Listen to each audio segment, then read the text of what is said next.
I pledge allegiance to the flag of the United States of America and to the republic for which it stands, one nation, under God, indivisible, with liberty and justice for all. Good afternoon, Warriors. I'm Caitlin. And I'm Molly, and this is your Friday, August 22nd feature edition of Warrior TV News. On today's broadcast, we will look at how Warriors are beginning to prepare for college, get an in-depth introduction to your 2014 Warrior cross-country teams, and talk about the new guidelines and regulations for Whiteland's new school meals in the WCHS cafeteria. All of this and more on today's feature edition of Warrior TV News. Now scanning, Jessica Horde.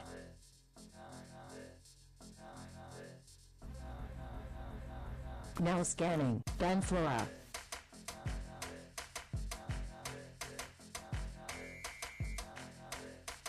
Now scanning, Henry Muse. Now scanning, Lucy Smythe. Now scanning, Caitlin Miller.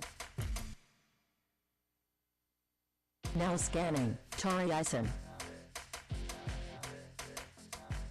Now scanning, Molly Warner. Now scanning, Nick McCorkle.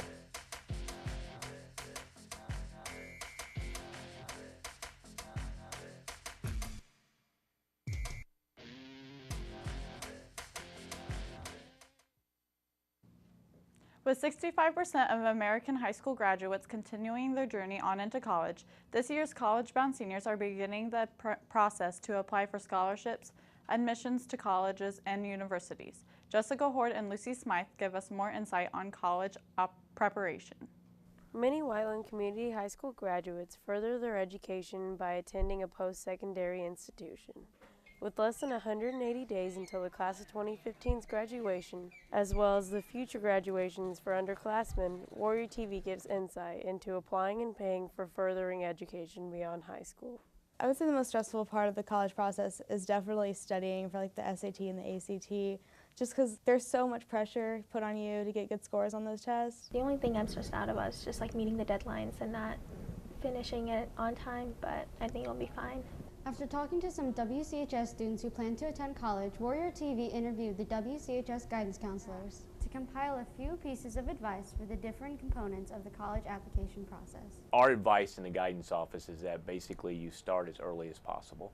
Don't wait until second semester of your senior year to take an SAT for the first time and start applying to college, because then it can be a little more stressful. 9th, 10th, and 11th, it's just making sure you're working with your parents and your counselor to make sure that you're in the classes that will prepare you for whatever you decide to do, whether it's a 2-year or 4-year school. Colleges are really starting to look at the what kind of challenging courses they've taken. Are they taking it easy? Because colleges don't like that. They want to make sure that each year, you start off with something challenging, but you challenge yourself more and more every year. The scores on their SAT or ACT is going to help determine not only if they get into the college, but for scholarship purposes. We want to make sure that, again, you're taking challenging classes, take some dual credit classes, and if you haven't signed up for one yet, come down and see us, because we still have more in the spring that you can sign up for. FAFSA. A lot of people hear about FAFSA, but they don't really know what it is. FAFSA is the free application for federal student aid. You apply for that in January of your senior year, and you have between January and March to complete it. Even if you think, well, I'm not going to get any money, you need to complete it, because scholarships will ask you to complete it, colleges will ask you to complete it. And that's the avenue to get grants. It can help with scholarship purposes and with student loans. Second semester, we will have FAFSA help evenings where families can actually come into our computer labs, and we'll have somebody there to help them fill out a FAFSA. There's really 2 types of scholarships. Merit-based scholarships are ones usually that the colleges themselves will give out. So when you apply, let's say to IUPUI, IUPUI will have scholarships on their website that students can apply for, or they may automatically qualify for based on their test scores and GPA. Community-based scholarships come through our office, and the best way to do that is to get on the Whiteland Community High School website, go to the guidance page, and underneath the guidance page there's going to be where they can go to financial aid and scholarships. You click on that, and then we will list all of our scholarships. that come through our office. There's going to be a link where they can apply for them online right there, or we'll have paper applications in the guidance office. So the way to manage the stress is to do things in the appropriate season. So not waiting until January or February to do everything for your senior year. Start right now, start working on applications, taking the SAT and ACT. And then after November, then we can start talking about scholarships and financial aid. And if every part of your senior year, you just focus on that particular season and what you should be working on, it helps keep the stress at bay and allows you to kind of enjoy that whole process. With furthering one's education comes the stress of applying and paying for college, but the guidance department is here to relieve the stress and help WCHS students make the best decisions for themselves. If you have any questions, fill out a request form in the guidance office for your counselor. Outside the guidance office, I'm Jessica with Lucy, Warrior TV News.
The boys and girls cross-country teams have been working hard all summer to prepare for this year's season. As cross-country competition begins this year, their hard work is bound to pay big dividends. Tori Eisen and Emily Muse showcase how this season is shaping up for the cross-country Warriors. The boys and girls cross-country teams have worked very hard for the upcoming season. A few coaches and athletes went in depth about the expectations and what is in store for the new season. My favorite part about cross country is just being able to do something that really nobody else can do, that they would consider crazy. That's probably my favorite part. My expectations for this year are to be running in the 16s, high 16s, and just to leave everything out on the course for my senior year, and hopefully for the first time as a team advance to regionals and get out of the sectional. This is my first season running cross country. My favorite part about running cross country is being with all my friends, and we're such a family, so it's fun to run together every day. I have been running for 2 years now. I've been doing cross country for 2 years, but I've done track for 3. I just expect everybody to give their best every day and to get a PR at every race. My goals are pretty much the same thing. I'm a team captain this year, so I think that's a pretty cool thing. And so running is super mental, and I want to try and motivate the other girls and help them so that they can be mentally tough. After talking to the WCHS runners, Warrior TV News interviews Coach Emerson to see what his expectations are this season. Well, going into the season, or over the summer, my expectations were, let's see how good we can be, let's see if we can improve from last year. As the summer's progressed and our workouts have gone really well so far in this August, so my expectations have actually changed. So we're looking at trying to qualify for regionals, possibly semi-state, place top 3 at the conference, and see if we can win the Whiteland Invitational. Now that the cross-country teams have started off their season, come check out your Warriors at the Plainfield Relays this Saturday at 9 a.m. From the track, I'm Tori, here with Emily, Warrior TV News.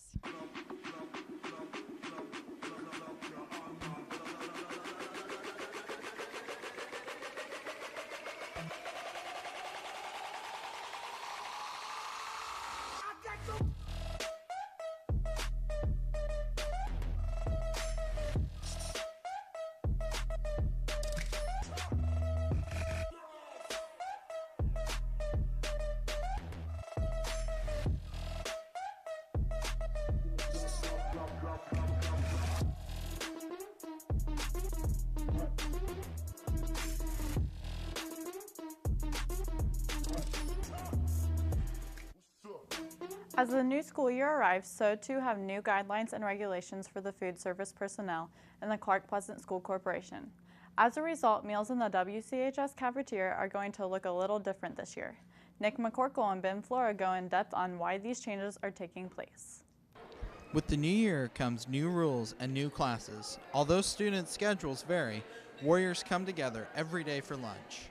Warrior TV talks with the corporation nutrition counselor Megan Hollister to get insight about school meals. When making the school menus, we follow the USDA's guidelines. They set new guidelines every couple years. So this year, we've kind of had more strict guidelines to follow, and they're the ones that fund our National School Lunch and Breakfast program. So that's why we have to follow their guidelines.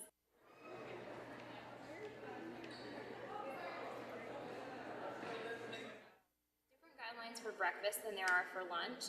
So at breakfast we have to offer a certain amount of components. So we have to offer grains, milk, fruit, and some of the new guidelines for breakfast this year is that to make it a complete meal, students have to take a fruit to include it as a reimbursable meal. And that goes the same for lunch. You have to, if you ever hear the ladies in the cafeteria say you have to take a fruit or a vegetable, that is how USDA has set it up so we can make a reimbursable meal. So that's why you have to take a fruit or vegetable. You have to take 3 components. So it could be an entree, a milk, and a fruit, or an entree, a milk, and a vegetable.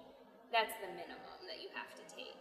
So this year, everything has to be whole grain. So if you notice some changes in the breading or the pizza dough, it's because the USDA has required us to use all whole grain items. Probably the biggest thing that students would notice is that we've had to change our smart snacks, which are everything that's a la carte at the end of the line. And so the guidelines on that are that they have to be under 200 calories, they have to be whole grain, they can't be more than 35% weight in sugar, and then we have beverage regulations, so we can't sell the big milks anymore because they have too much sugar and too much fat. Now that Warrior TV has gotten insight about school meals, students share their input about how they feel about the school lunches. It's pretty good. It's better than it was in the last few years, and like especially last year where we just had the same thing every day. My favorite part would be home styles because it's usually the same thing every day. Well, not the same thing, but like they usually have the chicken sandwich. So if I don't like what's in the other line, it's like, yeah, just get a chicken sandwich. Every few years, new guidelines are put in place for school lunches.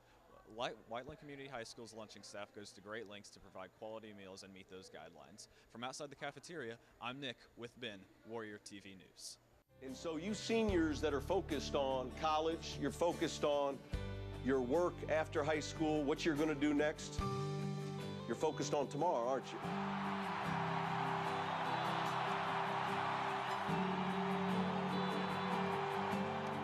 You got plenty of time for tomorrow. But these tonights, they're going by fast.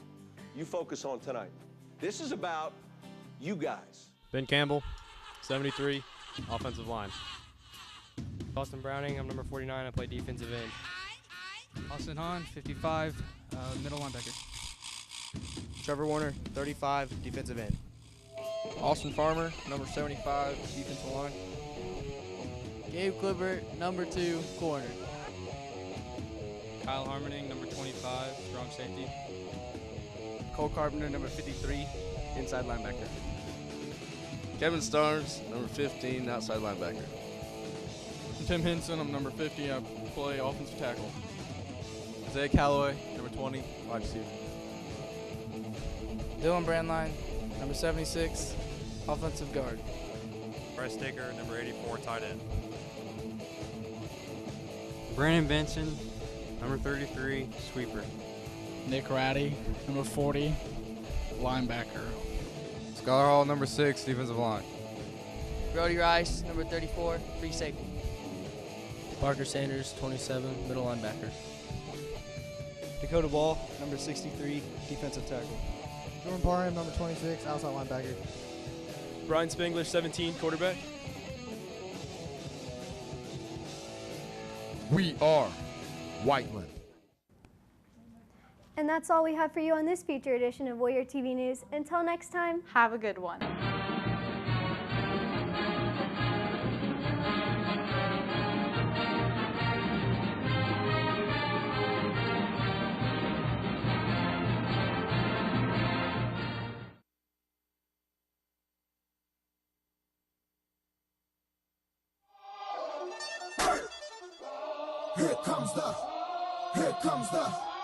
Here comes the, fear the